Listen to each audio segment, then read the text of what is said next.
We think of you as this upbeat, happy, smiling guy, of course, but it's been a frustrating run for you. I was going to ask if it's been tough to keep smiling, but clearly not. Oh my goodness. Oh well, I don't smile because I fight. I smile because my wife's real hot and takes care of everything for me. Yeah, it's been a rough streak for me, and I'm ready to bounce back. Very solid. I thought I bounced back last time, and I thought I bounced back the time before that. But this time I mean it. This time I'm bouncing back. I'm going to keep my job in the UFC for years to come.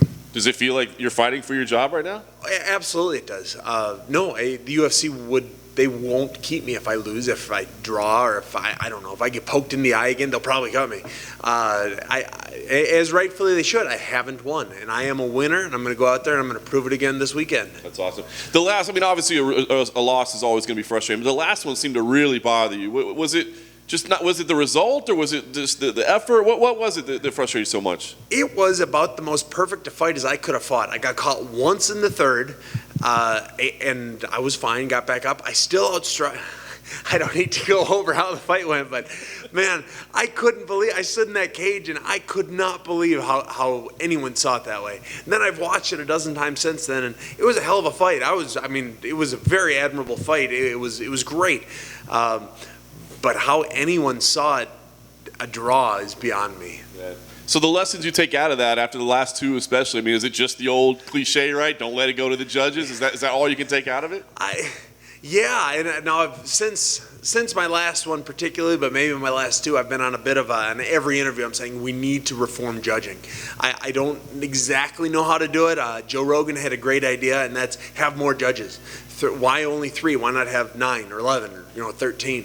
And I can't think of a reason. So every chance I can, I'm trying to preach that, because if there are judges that are going to do poorly, let's try to ignore them and with decent judges. Would you ever judge after your career's over? Would you want to be a part of that? I like coaching too much, so I would love to judge, but the problem is I wouldn't be allowed to, because I'd be coaching every other guy on the card. I like coaching too much to judge. I have all the respect.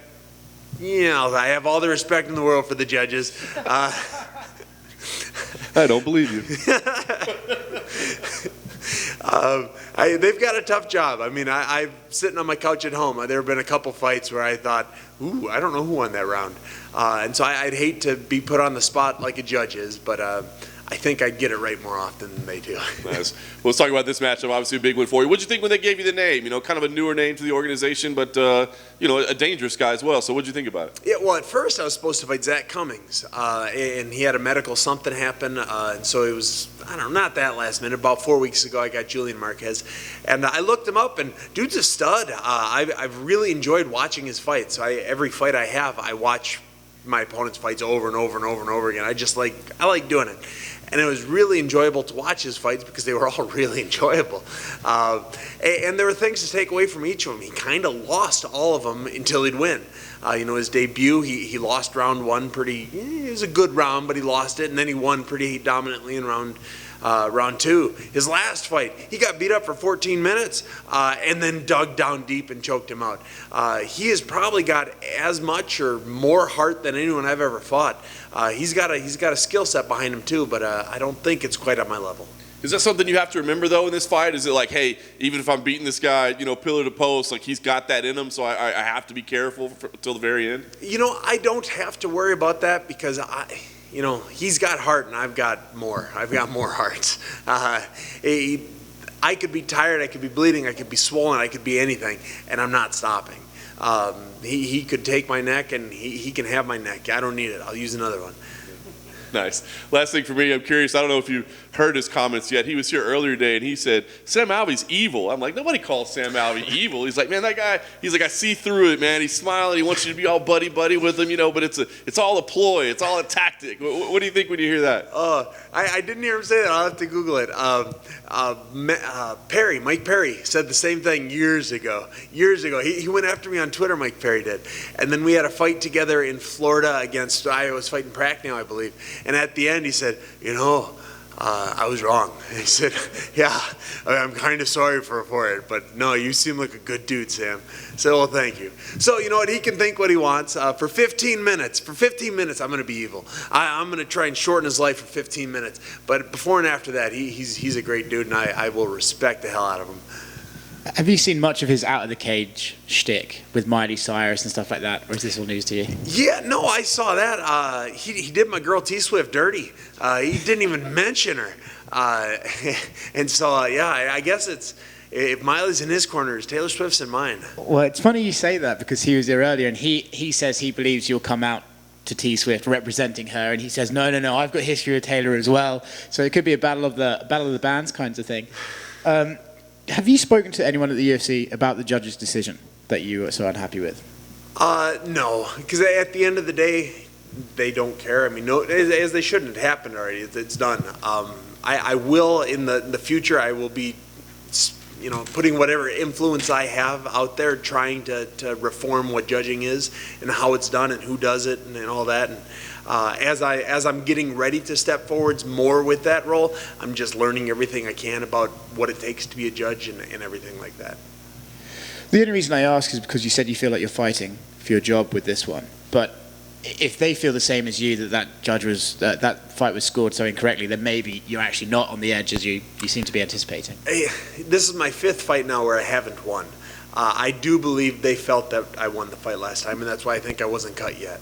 I don't think they'll give me that courtesy twice, and they probably shouldn't. If I can't dominantly win a fight like I know I can, I probably don't belong fighting in the Premier League of the world in MMA. Well, best of luck on Saturday night, man. Hey, thank you so much. Thank you for your time. We got a Dana White Contender Series guy coming in hot, tough alum, back against the wall. How much more Sam Alvey can this Sam Alvey fight get? Oh, you just wait. You just wait. I am so pumped up for this fight. I mean, I'm always excited to fight, but this one is something else. I've got nothing to lose. I'm going to go out there and I'm going to do absolutely everything. I'm going to do stuff you haven't seen Sam Alvey do before. You know that whole keeping my back foot on the cage? It's probably going to happen again because it's a habit I can't get rid of. But I'm going to fire so hard off there. My wrestling has never been better. I'm feeling great. I'm going to be bigger than he is. Going back down to middleweight, I'm going to be the bigger opponent again. And I'm really excited to see how my light heavyweight body does at middleweight. Excellent. And you touched on tape. A lot of guys shy away from that. They say they don't study tape. You openly admitted it. What's the benefits of studying your opponent? Can you study too much? I like fighting. I like watching fighting. I like being parts of fights. So I watch fights. Might as well watch the guy I'm going to fight. Try and pick up. The fun thing is it's not so much what he does one fight to the next fight. It's what he does 8 fights ago to the fight now. And it's picking up on the habit that has been there for 8 fights. Like I said, my back heel is going to be on the cage. It's just the way I fight. It has been there 8 fights ago. It was probably there 50 fights ago. Man, I got a lot of fights. It's something that I'm sure if he's ever watched me fight, he's seen my back heel stays on that cage. There are things I've picked up, I believe I've picked up from him. And it's nice. This is his 4th fight in the UFC, but he's fought in some other organizations as well. So there was footage to be watched on him. And he's got some habits that he did in his last fight that he did, 5, 6, 7, 8 fights ago. Excellent. And that is a future coach talking right there, because Freddie Roach said when he trains people, he doesn't look for mistakes, he looks for habits. I like it. I like it. All right, man. Best of luck Saturday. Hey, thank you so much. Perfect.